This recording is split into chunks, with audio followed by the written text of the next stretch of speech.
Allahu Allahu Allahu Allah Allahu Allahu Allahu.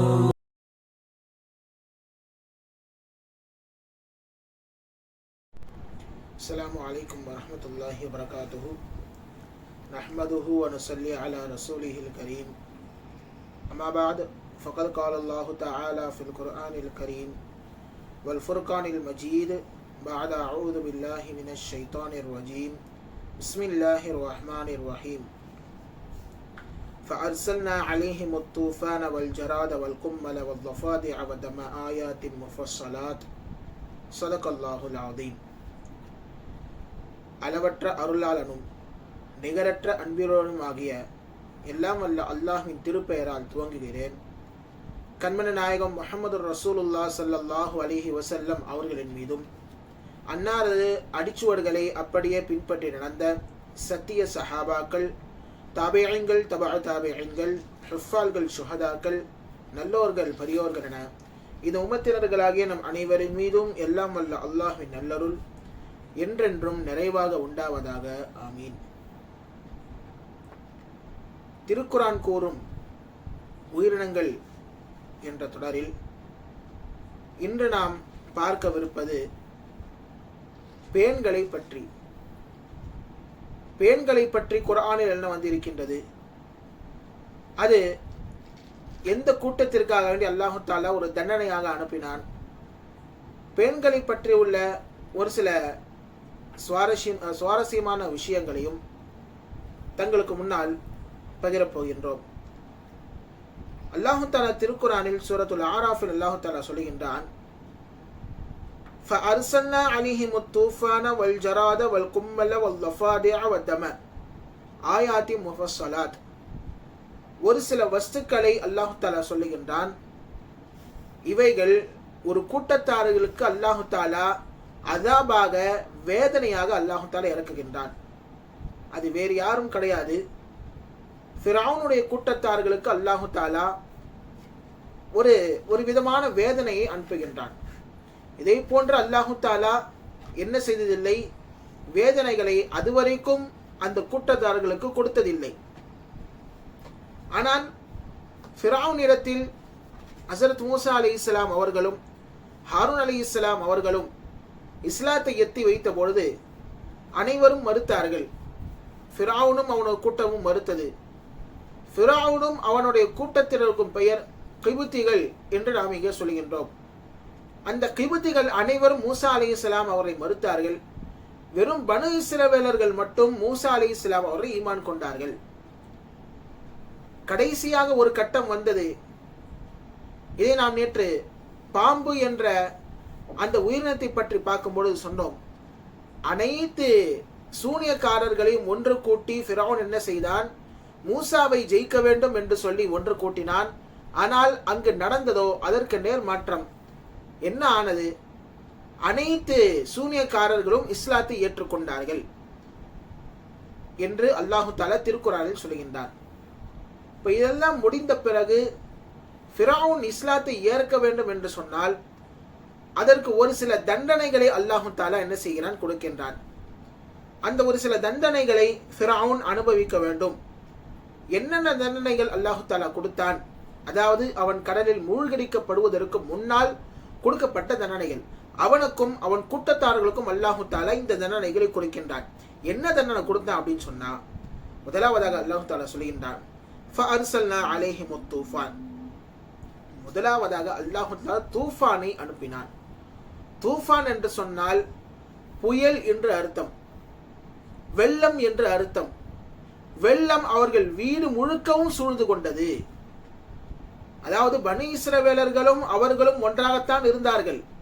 வெள்ளம் கிபுத்திகள் இருக்கக்கூடிய பகுதிகளில் இருக்கும், ஆனால் பனு இஸ்ரவேலர்கள் பகுதியில் என்ன செய்யாது, வெள்ளம் இருக்காது, அங்கே காய்ந்த தரையாக இருக்கும். அதாவது வழக்கம் போல அவர்கள் வாழ்வார்கள், உறங்குவார்கள், குடிப்பார்கள், எல்லாம் செய்வார்கள். ஆனால் கிபுத்திகளால், ஃபிரௌனுடைய கூட்டத்தார்களால் அவர்களை போன்ற ஒரு இயல்பான வாழ்க்கையை வாழ முடியவில்லை. இப்ப பார்த்தோன்னே ஃபிரௌன் என்ன செய்கின்றான், நேராக ஹஸரத் மூசா அலைஹிஸ்ஸலாம் அவரிடம் வந்து கேட்கின்றான். அவனே கேட்கின்றான், மூசாவே நீ இந்த வேதனை மட்டும் எங்களுக்கு என்ன செய்யணும், அல்லாஹ் கிட்ட கொஞ்சம் சொல்லி இந்த வேதனை வேண்டாம் என்று நீங்கள் அல்லாஹ்விடத்தில் முறையிட வேண்டும்.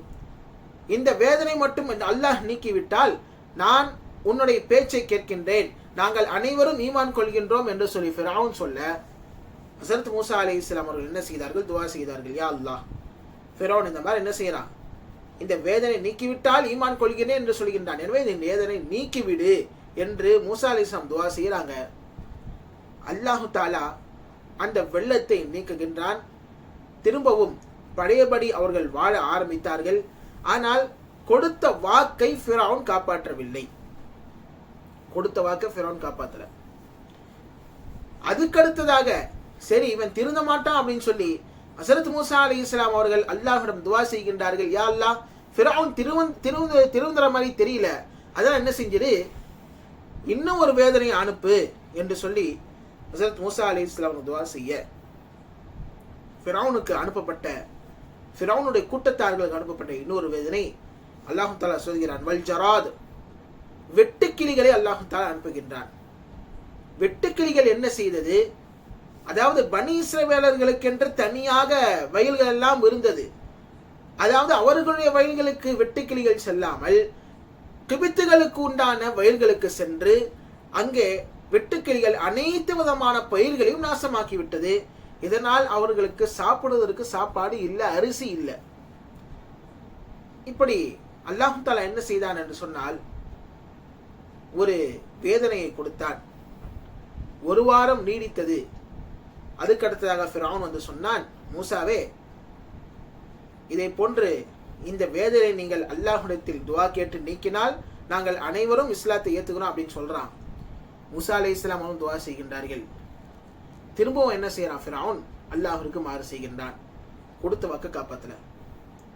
அதுக்கடுத்து மூன்றாவதாக அல்லாஹ் தஆலா என்ன செய்கின்றான், பேனை அனுப்புகின்றான். குர்ஆனில் கும்பல் பேன், பேன்களை அல்லாஹ் தஆலா அனுப்புகின்றான். தலையில பேனு, அதாவது கொஞ்சம் பேன் இருந்தாலே நம்மளால தாங்க முடியாது. ஆனால் தலை முழுக்க பேனாக இருக்கும். பனி இஸ்ரவேலர்களுக்கு அப்படி அல்ல, தலை முழுக்க பேனாக இருக்கும்.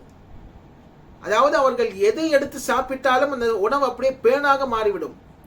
எப்படின்னா தட்டில் சாப்பாடு வச்சிருப்பாங்க, சாப்பாடை எடுத்து இப்படி வாய் வரைக்கும் கொண்டு போகும்போது என்ன எப்படி இருக்கும், சாப்பாடாகத்தான் இருக்கும். ஆனால் வாய்க்குள்ளே கொண்டு சென்று விட்டால் அது பேனாக மாறிவிடும். அந்த அளவிற்கு அல்லாஹ் தஆலா அவர்களுக்கு வேதனையை கொடுத்தான். திரும்பவும் ஃபிரௌன் என்ன செய்யறான், வரான் மூசா அலைஹிஸ்ஸலாம் கேட்கறாங்க. என்ன கேட்கறான் அவன், மூசாவே இந்த வேதனையை நீக்கிட்டீங்கன்னா நான் என்ன செய்வேன், நான் முஸ்லீம் ஆயிடுறேன், உங்களை நான் ஏத்துக்கிறேன் அப்படின்னு சொல்லி கேட்கிறான். மூசா அலைஹிஸ்ஸலாம் அவரும் துஆ செய்கின்றார்கள். அந்த வேதனை நீக்கப்படுது. திரும்பவும் அவன் பழைய வேலையை காட்டுறான். ஈமான் கொள்ளாமல் அவன் கொடுத்த வாக்கிற்கு மாறு செய்கின்றான். அடுத்ததாக அல்லாஹ் தஆலா என்ன செய்கின்றான், ஒரு வேதனை அனுப்புகின்றான். தவளைகளை அல்லாஹ் தஆலா அனுப்புகின்றான். தவளையை அல்லாஹ் தஆலா அனுப்புறான். இதே போன்றுதான், பேனுக்கு சொன்னதை போன்றுதான். ஏதாச்சும் ஒரு சாப்பாடை சாப்பிடணும்னு நினைச்சா என்ன செய்வாங்க, வாயில வைப்பாங்க, தவளை ஆயிடும். இதே போன்று அவர்களுக்கு வேதனை அல்லாஹ் தஆலா கொடுத்த பின்னாலும் அப்பவும் ஃபிரௌன் என்ன செய்யறான், சொல்றான், இந்த மாதிரி வேதனை நீக்கிட்டீங்கன்னா நான் என்ன ஆயிடுறேன், முஸ்லீம் ஆயிடுறேன், என் கூட்டம் அனைத்தும் என்ன செஞ்சிடும், முஸ்லீம் ஆயிரும் அப்படின்னு சொல்லி கேட்கும் பொழுது மூசா அலைஹிஸ்ஸலாம் துஆ கேட்கிறாங்க. தவளையுடைய வேதனை அல்லாஹ் தஆலா நீக்குகின்றான். என்ன ஆகுது, திரும்பவும் மாறு செய்யறான். கடைசியாக அல்லாஹ் தஆலா வத்தம, ரத்தத்தை வேதனையாக கொடுக்கின்றான். ரத்தத்தை வேதனையாக கொடுக்கிறா அப்படின்னு சொன்னா அவங்க உடம்புல இருந்து ரத்தம் இல்லை, மாறாக அவர்கள் குடிப்பதற்காக வேண்டி தண்ணீரை கிணற்றிலிருந்து எடுத்தால் அது எல்லாம் ரத்தமாக தான் இருக்கும். ஆனால் பனி இஸ்ரவேலர்களுக்கு அல்லாஹ் தஆலா அப்படி தரவில்லை. அவங்க கிணத்துல அவங்க குடிக்கக்கூடிய தண்ணீர் எப்படிதான் இருக்கும், தண்ணியாக தான் இருக்கும். ஆனால் இவர்கள் குடிக்கக்கூடிய தண்ணீர் ரத்தமாக இருக்கும். எந்த அளவிற்கு என்று சொன்னால், ஒரு கோப்பையில இந்த பக்கம் கிபித்தி, இந்த பக்கம் பனு இஸ்ராயில். இந்த பனு இஸ்ராயிலும் இந்த கிபித்தியும் என்ன, ரெண்டு பேரும் என்ன செய்வாங்கன்னா, அதாவது இவன் குடிச்சா மட்டும் தண்ணியா இருக்கு, அப்ப இவன் வாய் வச்சா என்ன செஞ்சிடும், நமக்கும் தண்ணி தான் கிடைக்கும் என்று சொல்லி கிபித்தி என்ன செய்வான் என்றால், 2 பேரும் ஒரே கிளாஸ்ல வச்சு என்ன செய்வாங்க, தண்ணியை குடிப்பாங்க. அதாவது ஒரு கிளாஸ் இங்க இருக்கும், 2 பேரும் வாயை ஒன்னா கொண்டு வந்து இப்படி வச்சு என்ன செய்வாங்க, தண்ணி குடிப்பாங்க. தண்ணீர் குடிக்கும் போது என்ன ஆகும்னு சொன்னால், பனு இஸ்ராயலுக்கு பனு இஸ்ரவேலனுக்கு என்ன செய்யும், தண்ணீராக செல்லும், இவனுக்கு ரத்தமாக செல்லும். அந்த அளவிற்கு அல்லாஹு தாலா வேதனையை ஃபிரௌனுடைய கூட்டத்தார்களுக்கு அல்லாஹு தாலா கொடுத்தான். கொடுத்து அவன் திருந்தவில்லை. திருந்தாததன் காரணமாக அல்லாஹ் என்ன செய்தான் என்றால், கடைசியாக அவனின் கடலில் அல்லாஹு தாலா மூழ்கடித்தான். ஆக இவைகள் எல்லாம் அல்லாஹு தாலா வேதனைகளுக்காக அனுப்பிய பிராணிகள். தவளை, வெட்டுக்கிளி, அதே போன்று பேன். இப்போ நம்ம இங்க பார்க்கறது பேனை பற்றி. பேனுக்கு ஒரு சில விசேஷ தன்மை இருக்குது. அது என்னன்னு சொன்னான்னா, அதனுடைய இயற்கை என்னவென்றால், அது தலையில் இருக்கக்கூடிய முடியில் இருக்கும். ஒருவேளை தலைமுடி சிவப்பாக இருந்ததால் அந்த பேனும் சிவப்பு நிறத்தில் தான் இருக்கும். ஒருவேளை தலைமுடி கருப்பாக இருந்தால் அந்த பேன் கருப்பு நிறத்தில் இருக்கும். அல்லது அந்த தலைமுடி வெள்ளை முடியாக இருந்தால் அந்த பேனும் வெள்ளை முடியாக இருக்கும். அதாவது தலைமுடி கலருக்கு ஏத்த மாதிரி தனது நிறத்தை பேன்கள் மாற்றிக்கொள்ளக்கூடிய சக்தி அல்லாஹு தாலா அந்த பெண்களுக்கு கொடுத்திருக்கின்றான். இப்படி ஒரு வல்லமை அல்லாஹு தாலா என்ன செய்திருக்கான், சின்ன பேனில் அல்லாஹ் வைத்திருக்கின்றான். அது மட்டுமல்ல, ஹதீஸில் வரும், ரசூலுல்லாஹி ஸல்லல்லாஹு அலைஹி வஸல்லம் அவர்கள் ஒரு சில விஷயங்களை இங்கே சொல்வார்கள். என்ன விஷயம்டா, ஒருவர் நபி அவரிடம் வந்து கேள்வி கேட்பார். ஹாக்கிமில் பதிவு செய்யப்பட்டுள்ள ஹதீஸ் இது. மன் அஷத்துன் நாசி பலா, மனிதர்களிலேயே அதிகமான சிரமங்களை எடுத்துக்கொண்டவர்கள், அதிகமாக சோதனைக்கு உட்பட்டவர்கள் யார் என்று சொல்லி கேள்வி கேட்கப்படும் பொழுது நபி அவர்கள் சொல்வார்கள், அல் அன்பியா, நபிமார்கள் தான் அதிகமான சிரமங்களுக்கும் சோதனைகளுக்கும் உண்டானார்கள். அதுக்கடுத்ததாக யார் என்று கேட்கும் பொழுது நபி ஸல்லல்லாஹு அலைஹி வஸல்லம் இரண்டாவது யாருன்னு சொன்னா உலமா. உலமாக்களுக்கு, ஆலிம்களுக்கு, இந்த உம்மத்துடைய ஆலிம்களுக்கு அதிகமான சிரமங்கள் இருக்கின்றது, அவர்கள் அதிகமாக சோதிக்கப்படுவார்கள். அதுக்கடுத்து கேட்கப்படுவது சும்மமன், பின்பு யார் என்று கேட்கும்போது அஸ்ஸாலிஹூன், நல்லோர்களுக்கு அதிகமான சோதனைகள் இருக்கின்றது, சிரமங்கள் இருக்கின்றது என்று சொல்லி ரசூலுல்லாஹி ஸல்லல்லாஹு அலைஹி வஸல்லம் அவர்கள் இப்படி சொல்கின்றார்கள். கான அஹதுஹும் யுப்தலா பில் கும்பல் ஹத்தா யக்துலுஹு, அதாவது ஒருவன் எப்படி என்று சொன்னால், அவனுடைய தலையில பேன் வந்து கடிக்குது, பேனால் அவன் அவதிப்படுகின்றான் என்று சொன்னாலும் அதுவும் ஒரு விதமான சிரமம் தான் என்று சொல்லி ரசூலுல்லாஹி ஸல்லல்லாஹு அலைஹி வஸல்லம் அவர்கள் சொல்லி காட்டுகின்றார்கள். அதாவது நபி அவர்கள் சொல்லக்கூடிய விஷயங்கள்ல பாருங்க, ரசூலுல்லாஹ் என்ன செய்யறாங்க, அதாவது அதிகமாக சிரமப்படக்கூடியவர்கள் அம்பியாக்கள், அதுக்கடுத்ததாக உலமாக்கள், அதுக்கடுத்ததாக சாலிஹீன்கள். அந்த சாலிஹின் லிஸ்டுக்கு அடுத்ததாக யாரை சொல்கிறார் என்று சொன்னால், பேன் மூலியமாக கஷ்டப்படுவர்கள் அதிகமான சிரமத்தை இங்கே எடுத்துக்கொள்கின்றார்கள் என்று சொல்லி ரசூலுல்லாஹி ஸல்லல்லாஹு அலைஹி வஸல்லம் அவர்கள் சொல்வதை நாம் இங்கே பார்க்கின்றோம். அது மட்டுமல்ல, ஒருவருக்கு பேனால தொல்லைகள் இருந்தால், அதாவது பேனை பொறுத்த வரைக்கும் தலையில் மட்டும் இருக்காது, ஒரு சிலர்களுக்கு உடம்பிலும் ஓடும். உடம்புல பேன் இருந்தால் என்று சொன்னால் அதற்காக வேண்டி பெண்களை பற்றி பிரச்சனை இல்லை, அவங்க பட்டாடை அணியலாம்.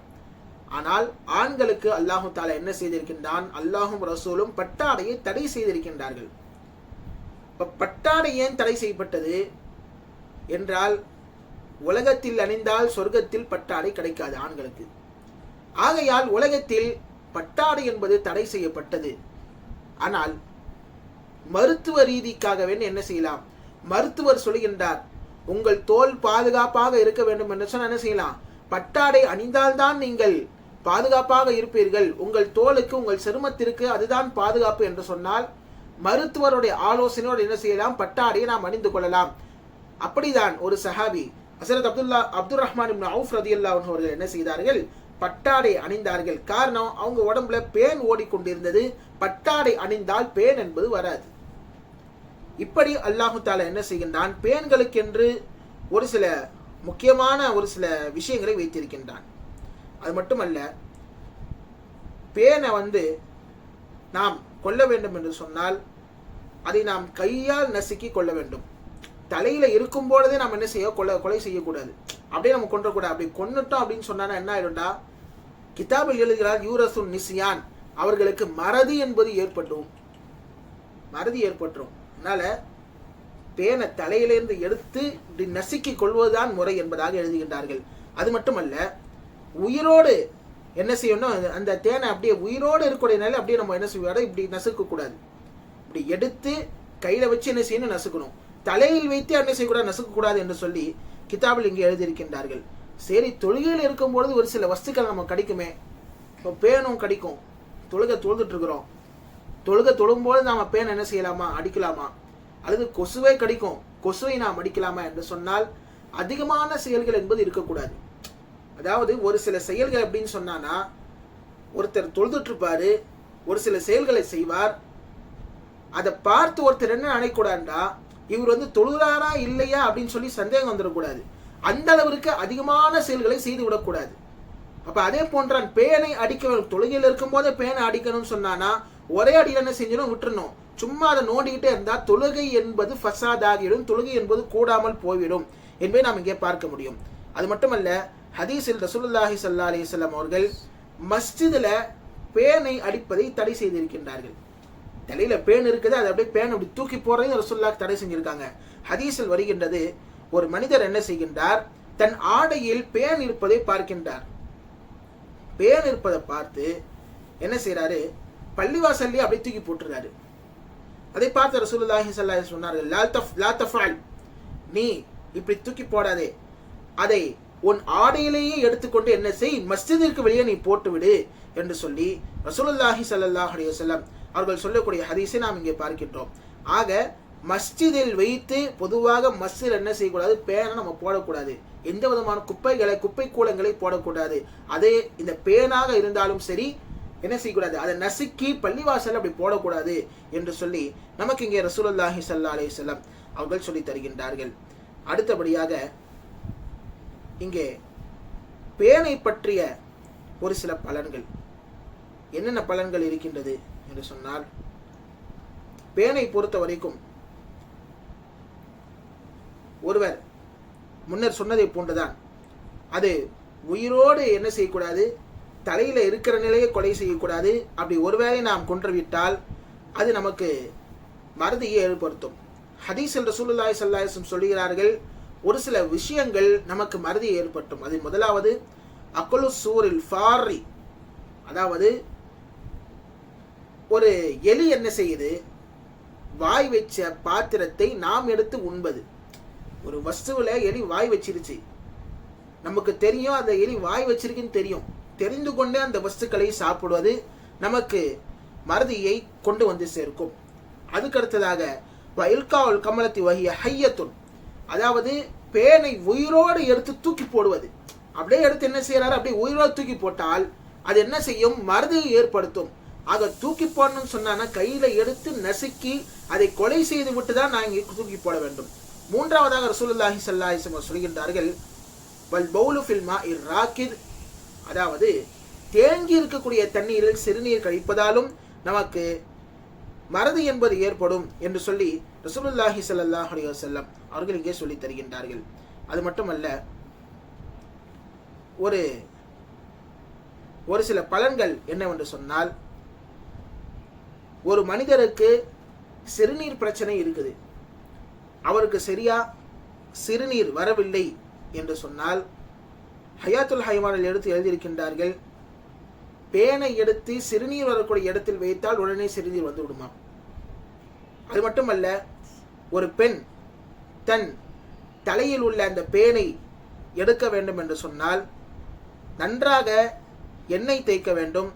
அது நன்றாக எண்ணெய் தேய்ச்சி என்ன செய்யணும், குளித்து விட்டால் அவளுக்கு பேன் என்பது நீங்கிவிடும் என்பதாக இங்கே ஹயாத்துல் ஹைவானில் எழுதியிருக்கின்றார்கள். அது மட்டுமல்ல, ஹல்லை வைத்து, ஹல் என்றால் சிறுக்கா, வினிகர், அப்புறம் கடல் தண்ணீரை வைத்து தரையில் நன்றாக நாம் என்ன செய்யணும், நல்ல தேய்த்தால் பேன்கள் அனைத்தும் இறந்து போய்விடும் என்பதாகவும் இங்கே ஹயாத்துல் ஹைவானில் எழுதியிருக்கின்றார்கள். இப்படி பேன்களை பொறுத்த வரைக்கும் பேனினால் பலன்கள் அல்ல, பேனை வச்சு என்ன செய்யலாம், இப்படியெல்லாம் செய்தால் பேன்கள் அடிந்துவிடும் என்று சொல்லி ஹயாத்துல் ஹைவானில் இங்கே எழுதியிருக்கின்றார்கள். சரி, பேனை கனவில் பார்ப்பதால் என்னென்ன பலன்கள் இருக்கின்றது என்றால், ஒருவர் தன் முகத்தில் பேன் இருப்பதை போன்று பார்த்தால், அவர் ஆடை புதியதாக இருந்தால், கனவுல ஒரு புத்தம் புதிய ஆடையை பார்க்கிறாரு, அவர் முகத்துல பேன் இருக்கிறதையும் பார்த்தார் சொன்னால் அவருக்கு பணம் காசுகள் வந்து சேரும். அது மட்டுமல்ல, அவர் பேனை தரையில் பார்க்கிறார் என்று சொன்னால் அவர் பலகீனமானவர் என்று அர்த்தம். இன்னும் ஒருவர் என்ன செய்கின்றார், பேனை பார்க்கின்றார், ஆனால் அந்த பேனை வெறுக்கின்றார் என்று சொன்னால் அவர் விரோதிகளை சந்திப்பார், ஆனால் அந்த விரோதிகள் மூலியமாக அவருக்கு எந்த விதமான தீங்கும் ஏற்படாது என்று ஹயாத்துல் ஹயவானில் இங்கு எடுத்து எழுதுகின்றார்கள். இதே ஒருவர் இப்படி பேனை கனவில் காணுகின்றார். ஒரு மனிதர் என்ன செய்கிறாரு, இப்னு சீரின் ரஹ்மத்துல்லாஹி அலைஹி சொல்லுகின்றார், நான் என்ன செஞ்சேன், பேனை நான் கனவில் பார்த்தேன்.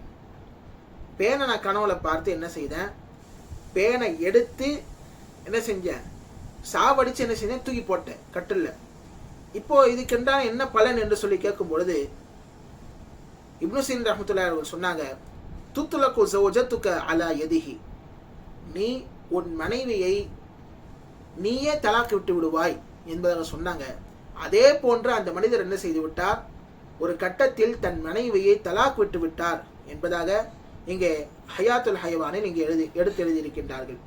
ஒருவர் அதிகமான பெண்களை கனவில் பார்க்கின்றார் என்று சொன்னால் அவருக்கு நோய் என்பது வரும் என்பதாகவும் எடுத்து எழுதியிருக்கின்றார்கள். ஒரு சில வேளைகளில் பேனை பார்ப்பது நமது குடும்பத்தார்களை குறிக்கும் என்பதாகவும் இங்கே எடுத்து எழுதியிருக்கின்றார்கள். இப்படி பேனை பொறுத்த வரைக்கும் அதிகமான பலன்கள், கனவினுடைய பலன்கள் என்பது இருக்கின்றது. ஆக அல்லாஹு தாலா ஒரு சின்ன படைப்பை பேனை வைத்து நமக்கு அல்லாஹு தாலா என்ன செய்கின்றான், பேனாலும் ஒரு மனிதனுக்கு தொல்லை தர முடியும். என்னதான் சிறிய பிராணிகளாக இருந்தாலும் அல்லாஹுவால் என்ன செய்ய முடியும், பேனை வைத்தும் கூட ஒரு கூட்டத்தை அடிக்க முடியும், பேனை வைத்தும் கூட ஒரு கூட்டத்திற்கு வேதனை தர முடியும் என்று நமக்கு அல்லாஹு தாலா இங்கே சொல்லி காட்டுகின்றான். ஆக எல்லாம் வல்ல இறைவன் அல்லாஹுடைய வல்லமைகளை சிந்தித்து, படைப்பினங்களை சிந்தித்து அல்லாஹுவை அறிந்து கொள்வதற்குண்டான தௌஃபீக்கை எல்லாம் வல்ல அல்லாஹ் நம் அனைவரும் தந்தல் புரிவானாக. ஆமீன். வ ஆகிரு தஅவானா அல்ஹம்துலில்லாஹி ரப்பில் ஆலமீன்.